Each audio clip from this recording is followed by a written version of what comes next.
La controvertida estrategia COVID-0 por parte de las autoridades chinas ha llevado a que decenas de ciudades del país estén bajo confinamiento parcial o total ante un nuevo auge de casos de coronavirus. Pero es la ciudad de Shanghái, de 25 millones de habitantes, la que más problemas ha tenido para frenar este rebrote de contagios y ha padecido tal vez los confinamientos más rigurosos. El principal puerto de China sufre la peor ola de contagios desde que comenzó la pandemia hace más de 2 años en la ciudad de Wuhan. Les doy algunos datos para que dimensionemos la importancia de esta ciudad y de su puerto. Esta ciudad es un centro financiero global. Es uno de los puertos de mercancías más importantes de comercio internacional. Solo en el 2021 representó el 17% del tráfico de contenedores de toda China. A través de este puerto pasa el 27% de las exportaciones del gigante asiático. Unos 47 millones de contenedores fueron movilizados. Es de hecho el puerto que más contenedores manipula en el mundo. Por más de una década ha sido el puerto comercial más grande del mundo, superando a Singapur o a Hong Kong. Tiene 125 muelles y 19 terminales. El gobierno chino no solo está bajo presión a nivel local, dada la gran escala de su economía local, que apuesta al consumo interno para recuperarse tras la crisis que deja la pandemia. El mundo entero pide una plena activación del puerto. Ellos dicen que están haciendo lo que pueden. Las autoridades del puerto están haciendo todo lo posible para garantizar el buen funcionamiento. Predispuso que 25.000 miembros del personal trabajaran en el área del puerto bajo la administración cerrada. El Ministerio de Transporte formó un grupo de trabajo ad hoc para establecer un mecanismo de programación diaria con los departamentos de transporte de Jiangsu, Anhui, Shenzhen y Shanghai, en el delta del río Yangtze, así como empresas portuarias y navieras clave. Los efectos de la demora en la operación, porque hago la aclaración, el puerto no está cerrado, está operativo, pero no está a plena operación, por lo que los contenedores se están represando en sus muelles y los barcos se acumulan en alta mar a la espera de poder atracar en el puerto. Los procesos de carga y también de descarga son demorados y así entonces la cadena de suministro y de comercio se ve afectada. América Latina no va a escapar a este problema. ¿Qué podemos esperar en nuestra región? ¿Desabastecimiento de algunos productos? ¿Incremento en los precios de algunos productos? ¿Más inflación? Lo cierto es que por más presión internacional que haya, por muy importante que sea el puerto de Shanghái para el comercio mundial, China está optando por atender a sus ciudadanos para hacer frente a la pandemia, garantizar salud a los residentes de esta urbe, aunque también le caen muchas críticas por las restricciones que impone y por esa polémica estrategia de tolerancia cero contra el COVID-19. Esa es una balanza muy difícil de equilibrar.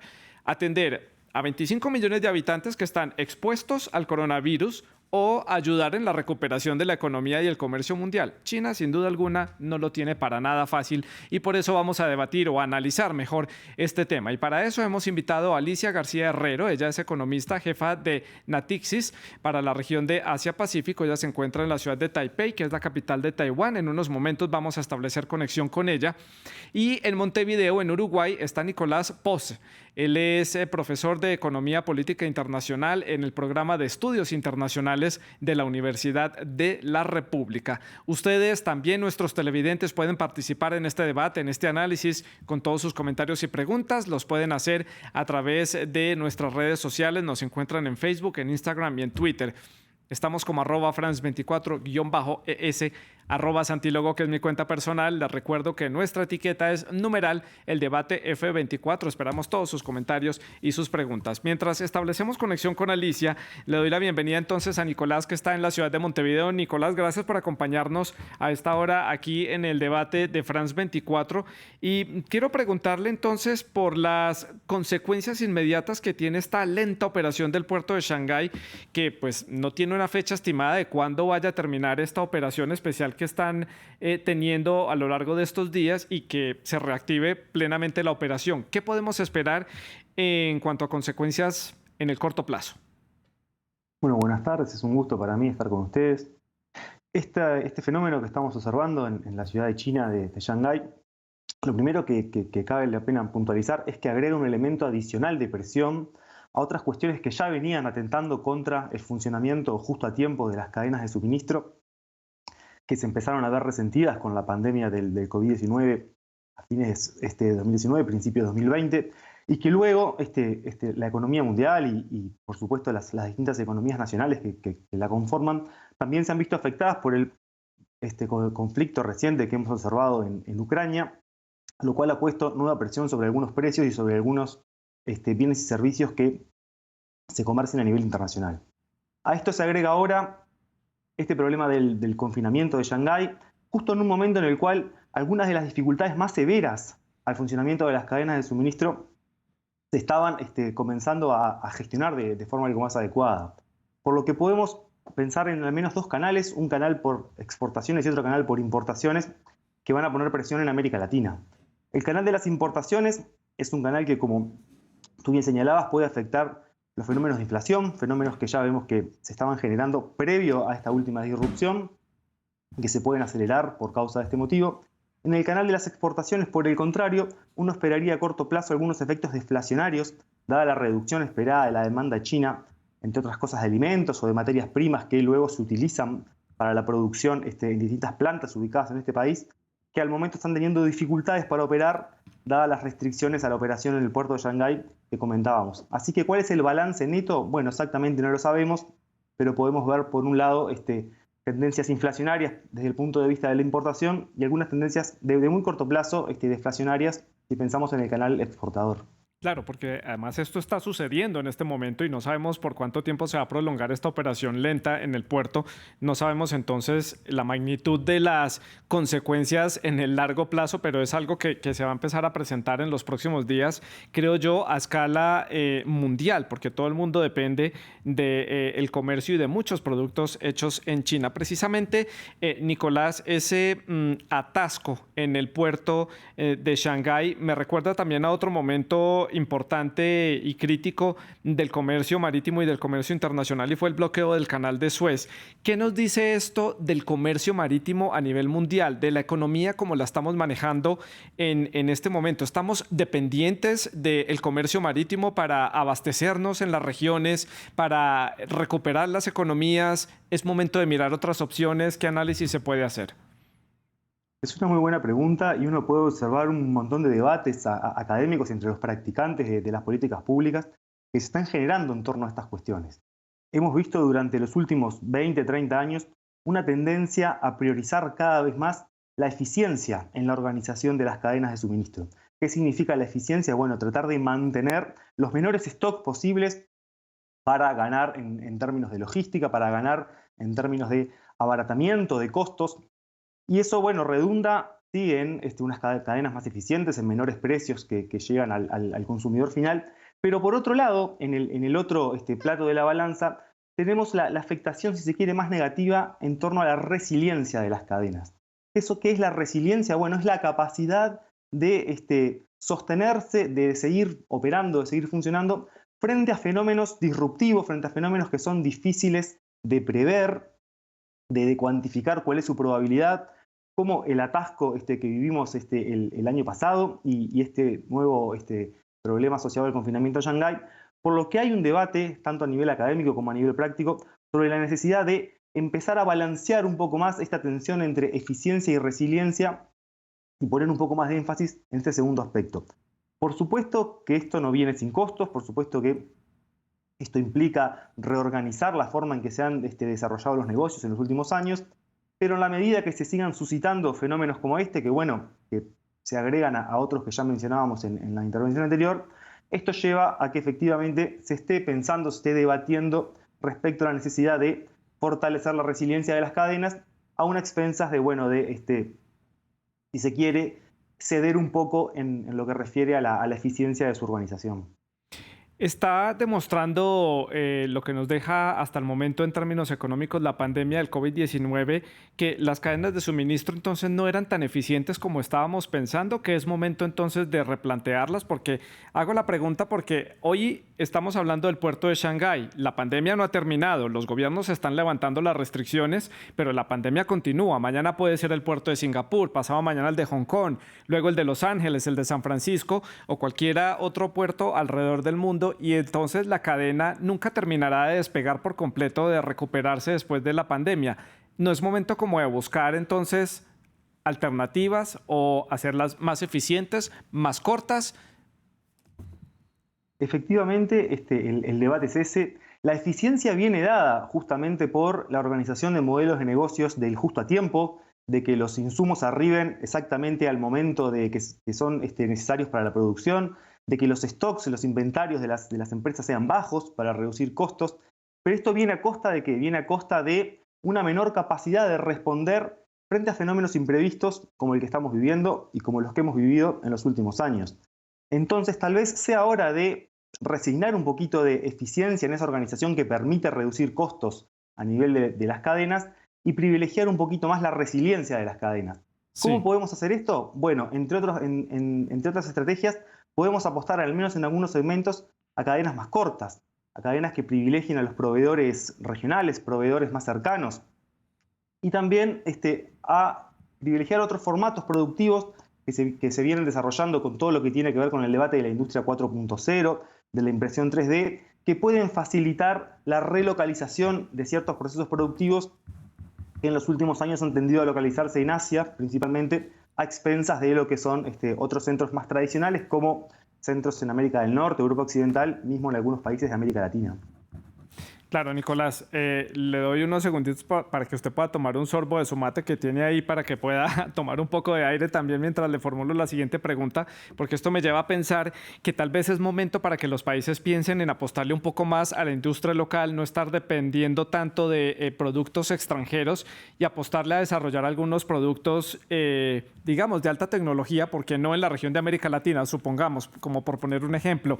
¿Puede ser una coyuntura para reactivar el consumo local, para reactivar la industria local, o eso cuesta mucho tiempo activarlo para poder suplir el mercado? Puede ser una oportunidad. Las coyunturas críticas en general, como esta, son instancias en las cuales se abre el abanico de oportunidades y se replantean algunas cosas que hasta el momento se daban por ciertas, se daban como hechas. Entonces, esto puede ser una coyuntura crítica que genere un rebalance hacia otro tipo de organización de la producción.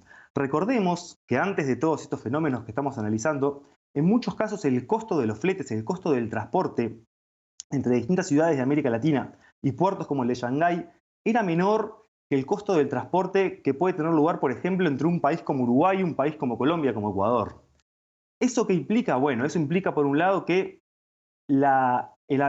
apostar por un modelo en el cual se desarrollan cadenas más cortas asociadas a la reindustrialización de la región implica gestionar todo un conjunto de desafíos asociados a la conectividad, a la logística intrarregional. Y por otro lado también implica pensar, bueno, cuáles son las condiciones productivas, la colaboración público-privada para canalizar estas inversiones que son necesarias para desarrollar procesos productivos que la región ha abandonado y así, Sí. bueno, poder ponerse a tiro en esta competencia por la producción a nivel global que en los últimos años ha tendido a deslocalizarse desde la región, ¿verdad? Nicolás, América Latina ya tiene como principal socio comercial, la gran mayoría de los países tienen como su principal socio comercial a China, por encima incluso de Estados Unidos, que es nuestro vecino más cercano. ¿Qué tan dependiente está la región del comercio con el gigante asiático? Y esta coyuntura tal vez nos sirve para replantear también un momento para diversificar, mirar otros mercados o tal vez para que otro país con un músculo comercial y económico como China, que tal vez pienso yo pueda ser una oportunidad para Estados Unidos o para la Unión Europea para fortalecerse en otros mercados. ¿Qué tan dependientes estamos nosotros de China y quiénes pueden entrar a suplir de pronto en unas semanas aprovechando la situación? Bueno, en particular este fenómeno se constata en los países de América del Sur, en la gran mayoría de los países de América del Sur. El peso del comercio con China ha superado lo que puede ser el peso del comercio con Estados Unidos o como otros socios tradicionales como la Unión Europea.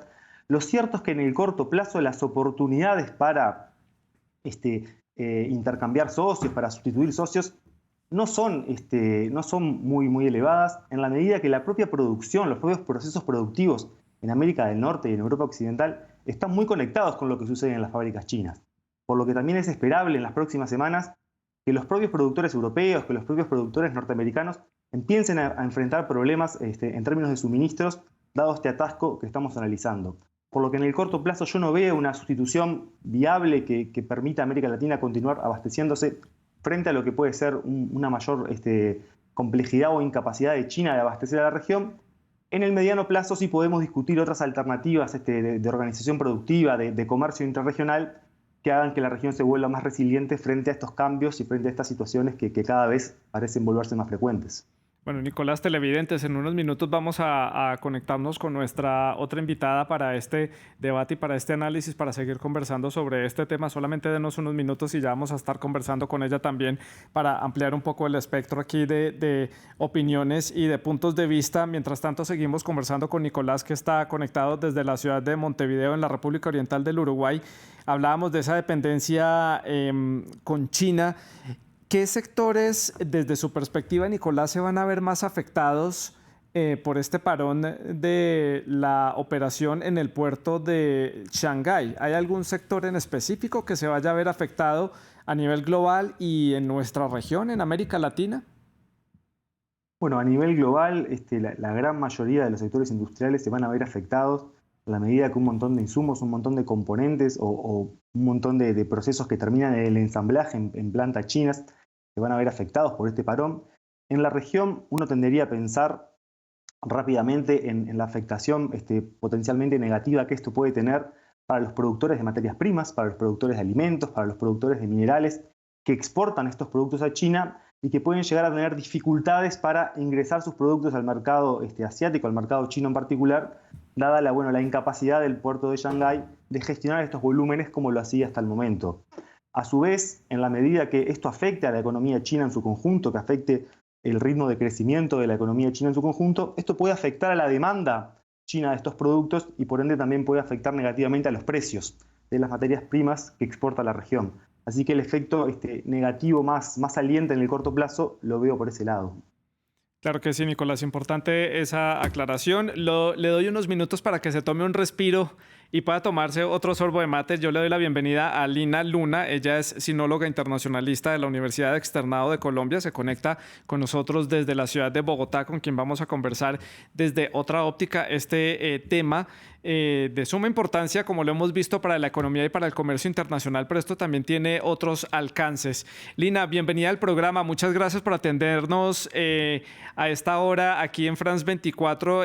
Quiero agradecerle por haberse conectado con nosotros tan rápido y comenzar por preguntarle por lo que significa para China tener su principal puerta de exportación prácticamente en los mínimos de operación, lo que significa esto para la economía del país y lo que significa para la confianza del mercado y para las autoridades chinas, que ya se la han jugado el todo por el todo en su lucha contra el COVID-19. Ahora enfrentan este problema de escala mundial.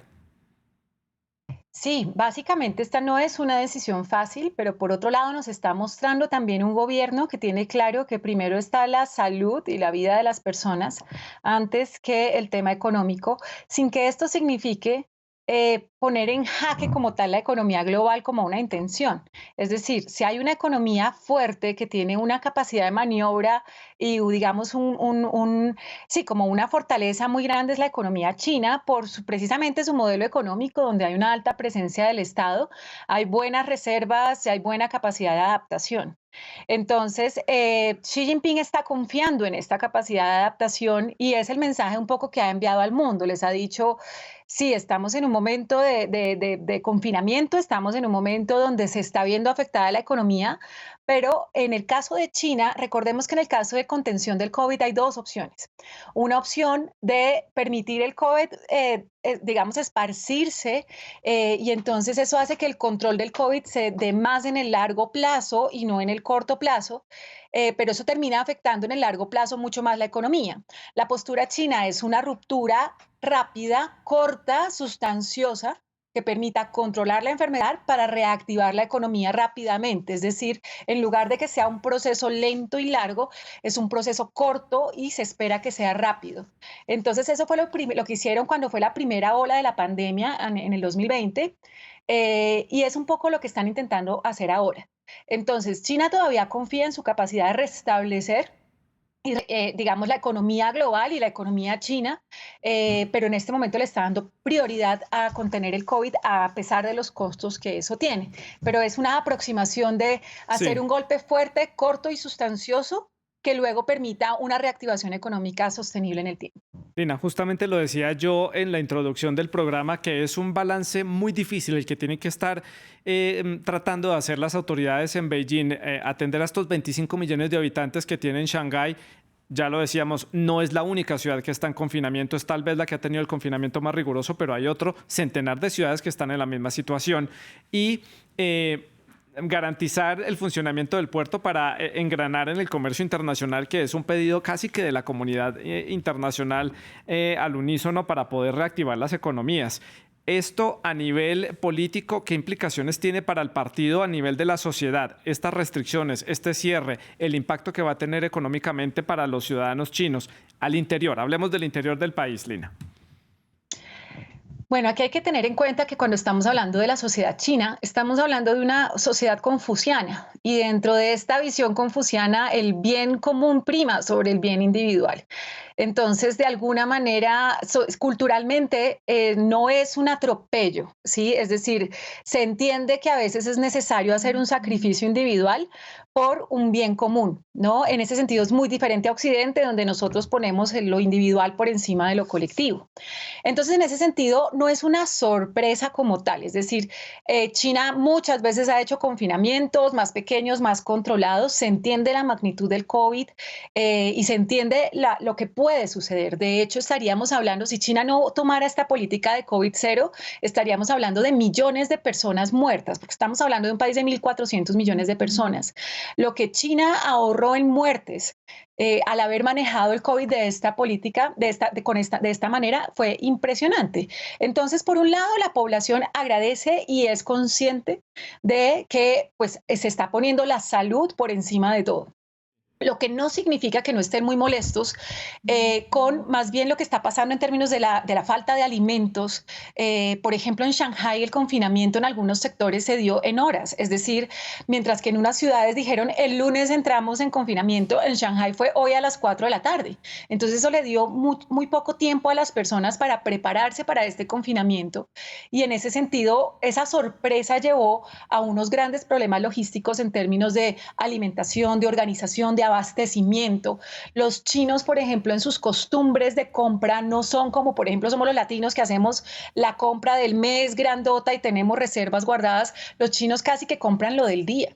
Sí, entonces esa costumbre en este momento, cuando los tomó por sorpresa el confinamiento, pues no les dio un tiempo suficiente de abastecimiento y eso está provocando estos problemas de alimentación, por ejemplo, en Shanghái.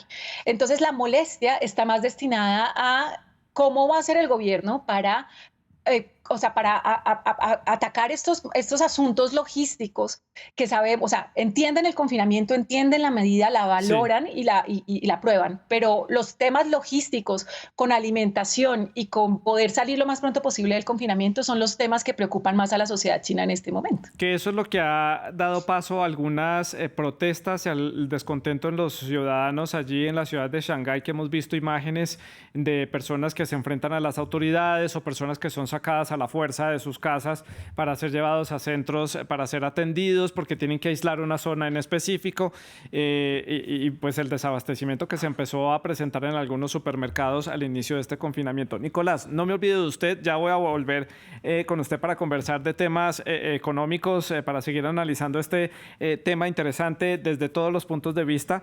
Y quiero preguntarle, Nicolás, estamos a semanas entonces de empezar a experimentar una inflación alta en América Latina. Hay países que están presentando cifras verdaderamente complicadas, complejas y que las economías todavía no están despegando. Esto para la región, ¿en qué se va a traducir entonces? ¿Aumento de pobreza, aumento de precios? Al mediano plazo, ¿cuál es el análisis que se puede hacer?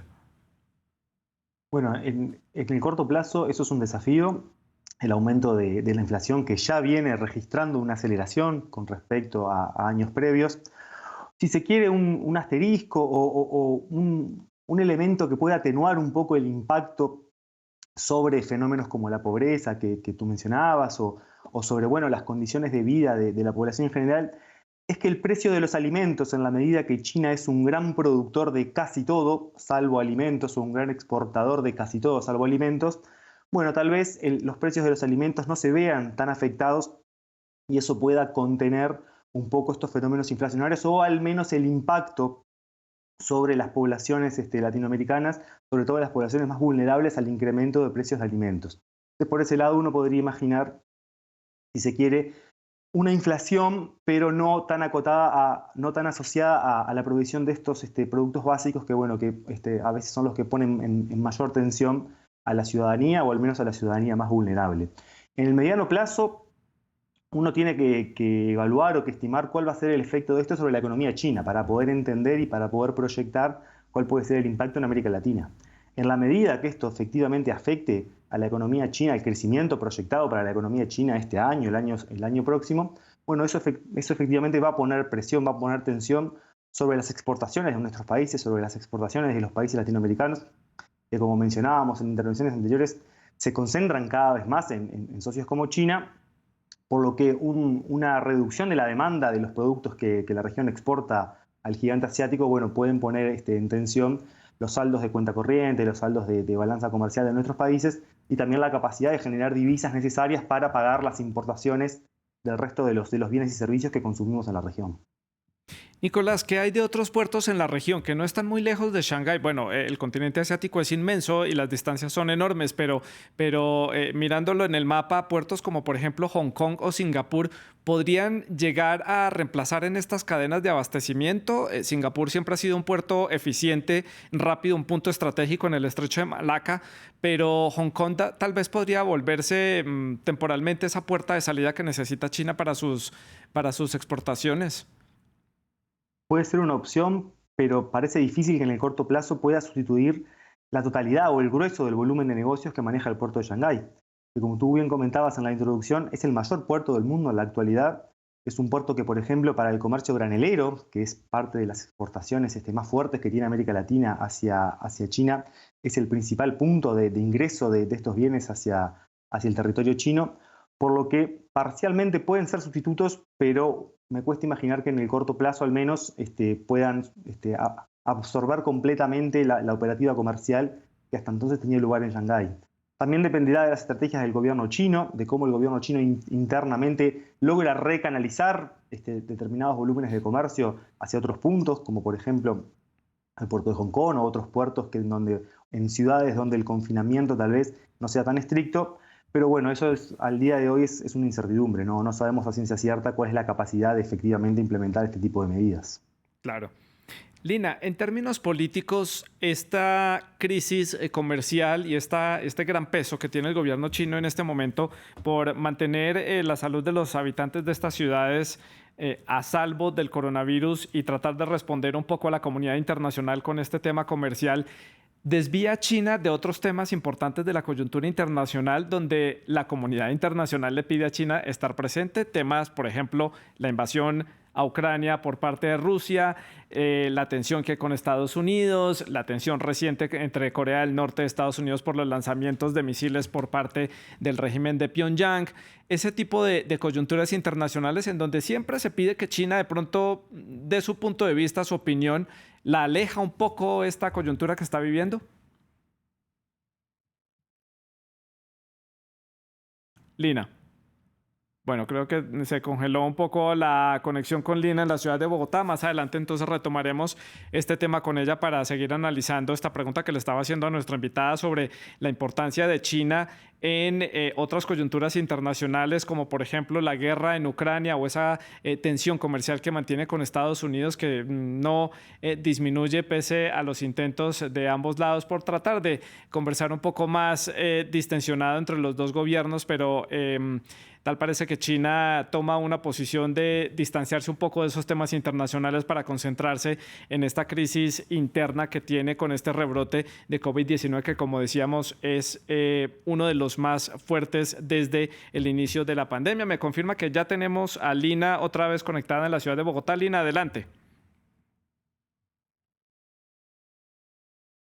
Bueno, hoy definitivamente la tecnología no está del lado de nosotros para el programa, entonces paso a preguntarle a Nicolás en la ciudad de Montevideo para seguir ampliando este tema desde el punto de vista económico, desde el alcance que pueda tener este parón, este frenón en las cadenas de suministro y en el comercio internacional.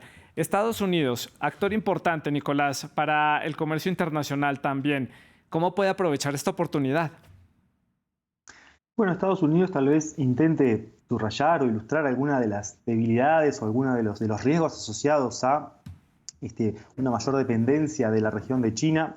Lo cierto es que en el corto plazo, como decíamos, la propia producción estadounidense se encuentra muy integrada en cadenas con la producción china, por lo que la capacidad de Estados Unidos de sustituir parte de los bienes y servicios, sobre todo de bienes, que la región se abastece desde China, es limitada.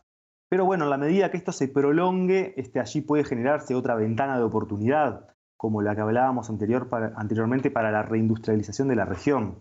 Habrá que ver cuál es la magnitud de este parón en el mediano plazo. Algunos análisis manejan que a mediados de mayo podrían estar reorganizándose las cadenas tras un aflojamiento de lo que son las condiciones de confinamiento actuales en Shanghái. No lo sabemos a ciencia cierta, pero sí es una realidad que en la medida que esto se prolonga en el tiempo, de que China mantenga su política de COVID-0 en periodos más prolongados, allí se abra un debate para distintas alternativas y allí la política internacional también entra a tallar. Nicolás, me desvío un poco de esta coyuntura de este cierre temporal de buena parte del puerto de Shanghái para preguntarle por su país, por Uruguay. Un país que aparentemente es una economía muy pequeña, pero es un país que está haciendo un gran esfuerzo precisamente para acercarse a China y está buscando un tratado de libre comercio que le ha generado un poco de controversia al interior del Mercosur. ¿Cómo avanza esa cercanía entre Montevideo y Beijing? ¿Cuántos pasos ha dado hacia el frente Uruguay en esta negociación? ¿Cómo va eso? Bueno, sabemos que hace un tiempo el gobierno uruguayo anunció el inicio de un estudio de prefactibilidad conjunto con el gobierno chino para avanzar hacia lo que sería una posterior negociación de un acuerdo de libre comercio bilateral. Eso choca con la disposición del Mercosur, el que Uruguay forma parte, de negociar lo que son acuerdos de comercio preferencial, acuerdos de libre comercio con terceros de forma conjunta. El gobierno uruguayo ha tomado la estrategia de avanzar por su cuenta en la medida que encuentra un socio como China aparentemente dispuesto a negociar. Pero lo cierto es que desde ese anuncio del inicio de un estudio de prefactibilidad conjunto que ya tiene un buen tiempo, no hemos tenido mayores novedades al respecto. Los socios de la región, tanto Argentina como Brasil, se muestran escépticos sobre la posibilidad de que Uruguay pueda establecer un acuerdo bilateral con China. El gobierno chino no sabemos hasta qué punto tiene intenciones serias de avanzar en este camino, o si lo anunciado fue simplemente un anuncio que luego no ha tenido un desarrollo como tal vez el gobierno lo esperaba. Pero lo cierto es que en la medida que esto avance, Uruguay se enfrentará al dilema de priorizar sus vínculos bilaterales con China o de priorizar sus vínculos con la región. Y allí el resultado es incierto. También un balance difícil para las autoridades uruguayas. Lina, ya tenemos otra desconexión con usted, está de nuevo aquí con nosotros y le preguntaba entonces por el aspecto más político y a nivel internacional. Repito entonces brevemente la pregunta. ¿Se aleja China de la coyuntura que estamos viviendo? Guerra en Ucrania, la tensión con Corea del Norte, esas discrepancias con Washington por estar enfocada en este tema comercial y en la salud de sus habitantes. Bueno, ahí es otra oportunidad también para ver más bien la fortaleza del gobierno chino y la maniobrabilidad del gobierno chino en diferentes aspectos. La política exterior de China es de un respeto total y absoluto a la soberanía de otros países, y eso ha sido muy coherente con la postura china frente a temas como precisamente Corea del Norte, como el tema de Ucrania, etcétera, etcétera. Y hemos visto a una China, por un lado, defensora de sus principios, por un lado, una China que no se deja manipular, en el sentido de que sí, es como no va a declarar cosas que no quiere declarar y no se va a meter donde no se quiere meter, ni va a tomar partido donde no quiere tomar partido. Y también vemos una China coherente con el principio de que la prioridad es China y sus habitantes antes que otras cosas, es decir, no caer ante presiones internacionales. Entonces, no más que una China que enfoque más el énfasis en adentro que afuera, vamos a ver que hay una sección del gobierno muy enfocada en el tema del COVID, pero no por eso China va a dejar de poner atención a los otros temas. Lo que pasa es que en los otros temas China ha sido muy clara también en su postura de no involucrarse más allá de lo necesario y permitir que los países como que vayan haciendo lo que tienen que hacer. Entonces, más bien aquí vemos un gobierno bastante coherente con su política exterior y con su política interior y realmente como te explicaba antes, yo creo que esto no va a durar mucho tiempo, lo de Shanghái. Es decir, es una terapia de choque, digamos, ¿no? De hacer un cierre rápido, contener rápido y rápidamente salir del asunto para reactivar la economía. Y China ya activó hace un tiempo también con su 14º plan quinquenal una cosa que ellos llaman el plan de circulación dual. Es decir, la economía china ya venía cerrándose un poco, enfocándose en unos aspectos internos y diciéndole a los países hacia afuera, voy a cambiar las cadenas de suministro y las cadenas de valor. Entonces, muchas economías también ya estaban en ese proceso de adaptarse a estas nuevas demandas de China. Entonces, creo que eso sigue sucediendo y que esperemos que no se alargue mucho. Pero en términos internacionales, por más de que presionen, pues China tiene la prioridad de COVID-0. Claro, y si la historia fuera el otro lado de la moneda, que China no hubiera confinado, tuviera el puerto abierto y se estuviera esparciendo el COVID nuevamente por el planeta, el reclamo de la comunidad internacional al gobierno de China sería otra historia completamente diferente. A Nicolás en la ciudad de Montevideo le agradezco muchísimo por este completo análisis en materia económica. Creo que en palabras muy simples nos explicó lo que significa este cierre del puerto de Shanghái. Y Alina, mil gracias por haberse conectado con nosotros y habernos explicado estos puntos de vista interesantes. Ustedes pueden seguir participando y dejando sus comentarios y sus preguntas. Muchas gracias.